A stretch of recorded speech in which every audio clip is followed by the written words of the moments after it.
বঙ্গবন্ধু আন্তর্জাতিক সম্মেলন কেন্দ্রে তরিকত ফেডারেশনের সুফি সম্মেলনে যোগ দেন প্রধানমন্ত্রী। এতে দেশ বিদেশের আলেম মাশায়েখরা বলেন, আইএস ও তালেবান জঙ্গিরা ইসলামের নামে মানুষ হত্যা করে ইসলামকে কলঙ্কিত করছে। একইভাবে বাংলাদেশে মানুষ পুড়িয়ে মেরে বিএনপি জামায়াত জোটও ইসলামের অবমাননা করছে।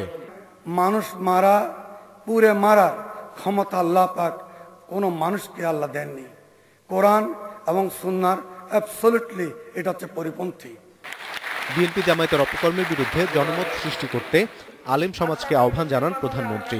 ইসলামে বিশ্বাসীরা কিভাবে মানুষ পুড়িয়ে মারে সে প্রশ্নও রাখেন শেখ হাসিনা। যারা কি সত্যি ইসলাম ধর্মে বিশ্বাস করে নাকি এরা ইসলাম ধর্ম থেকে বিচ্যুতি ঘটছে?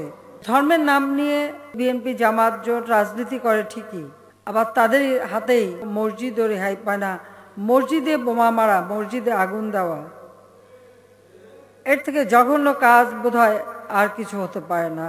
বিএনপি নেত্রী খালেদা জিয়াকে উদ্দেশ্য করে শেখ হাসিনা বলেন, তিনি মানুষ পুড়িয়ে মেরে এমন একটা পরিবেশ সৃষ্টি করতে চান যাতে এদেশের গণতন্ত্র ধ্বংস হয়। এতিমের টাকা দুর্নীতি করার দায়ে তার বিরুদ্ধে তত্ত্বাবধায়ক সরকার আমলে মামলা হয়েছিল, সেই মামলার বিচার শুরু হয়েছে।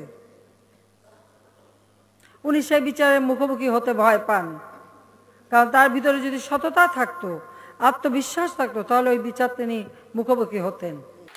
বিশ্ব ইজতেমার সময়ও অবরোধ প্রত্যাহার না করাকে দুর্ভাগ্যজনক বলে মন্তব্য করেন প্রধানমন্ত্রী।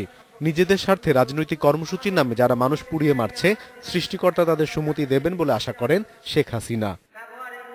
অনিমেষ কর, ইন্ডিপেন্ডেন্ট নিউজ, ঢাকা।